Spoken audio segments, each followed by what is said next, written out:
Selamat pagi semua tang ke Dongga Arena.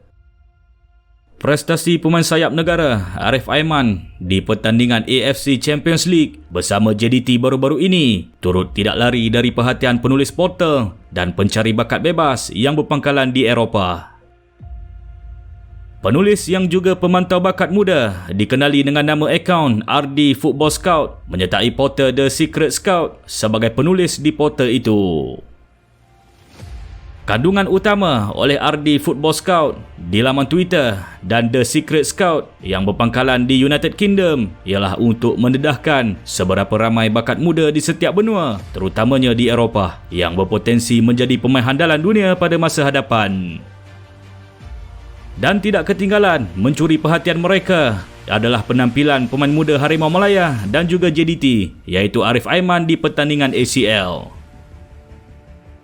Menerusi hantaran di laman itu, penulis berkenaan berkata bahawa secara peribadinya, dia amat jarang mendengar dengan kerap mengenai pemain dari Malaysia. Arif Aiman adalah seorang pemain muda berusia 20 tahun yang beraksi bersama JDT yang merupakan kelab terbesar di Malaysia. Dia amat pantas, lincah, seorang pemain yang memiliki kemahiran menggelecek dengan kualiti, pencipta jaringan melalui hantaran lintang dan turut komited ketika fasa bertahan. Selain daripada RD Football Scout, penampilan Arif Aiman di ACL ketika saingan peringkat kumpulan sebenarnya turut mendapat perhatian seorang lagi pemantau bakat bebas yang dipercayai berpangkalan di Perancis. Menariknya, penulis tersebut yang dikenali dengan nama Elias telah melakukan analisis menyeluruh mengenai kemampuan Arif Aiman yang mengandungi data penuh pemain itu dan ciri-ciri kualiti yang dimiliki pemain itu dalam bentuk teknik, kemahiran kognitif, taktikal, mental dan juga fizikal.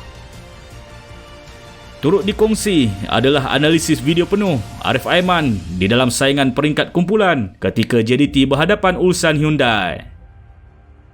Berdasarkan perkongsian tersebut, jelas menunjukkan bagaimana Arif Aiman mampu meletakkan dirinya di posisi yang betul untuk menerima bola sekaligus melakukan ancaman kepada lawan melalui posisi sayap.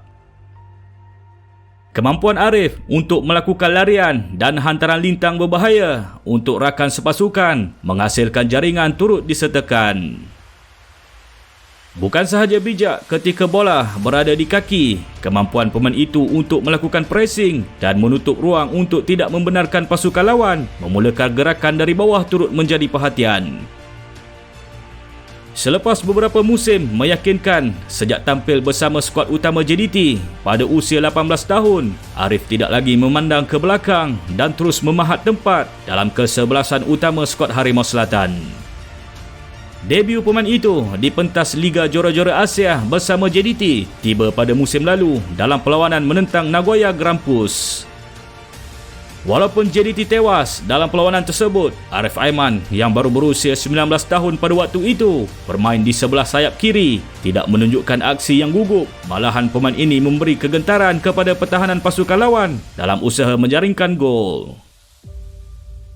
Musim ini Arif menjadi antara 5 pemain yang mencipta peluang terbanyak di pusingan peringkat kumpulan Liga Jora-Jora Asia, dan berdasarkan statistik yang dikongsi oleh media sosial rasmi pertandingan elit kelab-kelab Asia itu, Arif telah menghasilkan 11 peluang pada musim ini.